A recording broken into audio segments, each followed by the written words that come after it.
This video is for basketball parents. Should you be coaching your child from the sideline?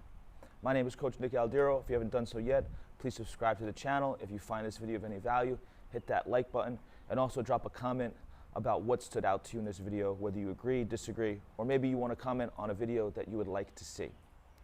So, should you be coaching your child from the sideline? I'm going to ask that with another question.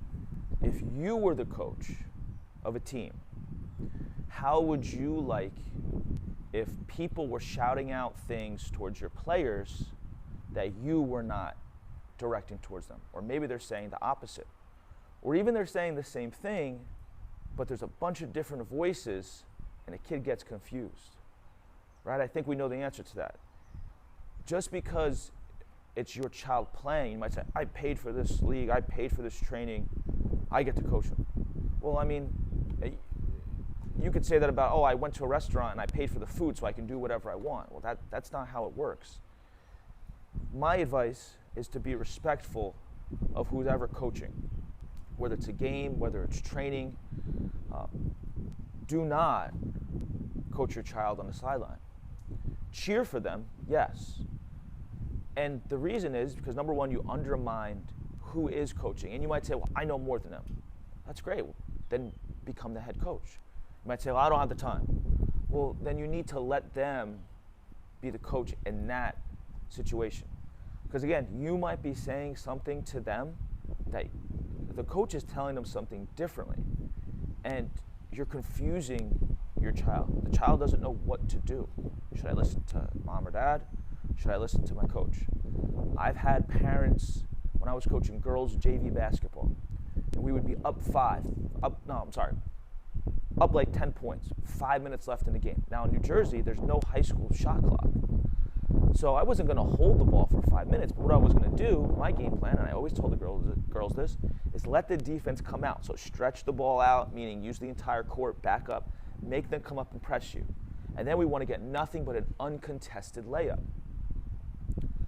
Parents didn't understand that. They might not have played basketball before. So I've had parents yelling at their kid, shoot it, shoot it. So now I got kids chucking up threes, up 10 with 5 minutes left. The parent has no idea what our strategy is because they don't really understand the game that much. And they just want their kid to score.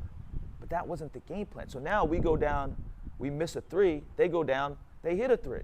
Right? They can't win if they don't have the ball. So that's just a scenario where the parent confused the child, and I had to call timeout, and I had to say, look, stop listening to your dad. That's not what we're trying to do. Shooting a three is not wrong, but this situation calls for us letting them come to us, press us, so we can go by them and get a nice, easy layup. We don't want to shoot threes right now because we're up. There's no shot clock. If they never come out, we'll dribble the ball out. Right? We're trying to win the game. So that's an example of if you're coaching your kid, you don't really know what's being said in the huddle. And you don't, even if you're saying the same thing, when a child has all these different voices in their head, it confuses them. So cheer for your child, yes. Absolutely cheer. But the coaching part, leave it up to the coach. And if you don't like the coach, I suggest getting a new team or you becoming the coach. So again, let the coach coach. Don't confuse them. You never know if you're saying something different. I hope this video helps. I think it's going to help the relationship between you and your child. You can always ask them, hey, what was the game plan there? What was coach telling you? I noticed you didn't do this. What was going on? Ask questions. Don't just assume. Maybe the coach has no idea what they're doing, but still, you want to be respectful of that person's time and that person, whether they have expertise or they don't. It's just, in my opinion, I don't think it's the right thing to do. Now, let's talk about the training aspect. Maybe you're going to watch your child train. It's the same thing. You might not fully understand what the trainer or the coach is trying to do. So you yelling at your child from the sideline about what to do, it's probably not a good idea. Or maybe you are saying the same thing. But again, you don't want to have all these different voices and put all this pressure. And now the child's worried about, what is my coach thinking? What is the trainer thinking? What is my dad thinking? What is my mom thinking? Because they keep just yelling at me. They just want to focus on what the coach or trainer told them and try to do it. But if you're sitting there screaming at them from the sideline, maybe if it's a behavioral thing, maybe they're messing around, you go over there, hey, you get that parent voice, stop it right now. Like, that's a little bit different. But if you're barking at them technique stuff, why would you even hire that person or pay for something when you could just bring them out in the driveway? And if you feel that like what you're saying is more valuable, then you should do it. Don't save your money. And maybe that sounds kind of harsh, but I mean, that's the reality. Let the trainer train, let the coach coach.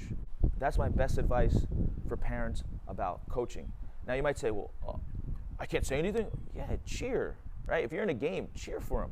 If you're watching training, just chill and watch, right? And then if you want to be involved, my advice is maybe video it, or maybe your program has homework, or maybe you're just watching and you maybe write it down. You're like, so you can go work on it with your child. But yelling at your child from across the gym or across the field, it makes other people uncomfortable too, especially when it's like in a yelling tone. So let your child play, let them make mistakes. Afterwards, go in the driveway, work on some stuff with them. But yelling at them from across the court or in the gym, it's not a good look. So I hope this video was helpful. If you're a basketball parent, if you haven't done so yet, please subscribe to the channel, hit that like button, and also drop a comment about our next video that you would like to see. All right, we will see you next time.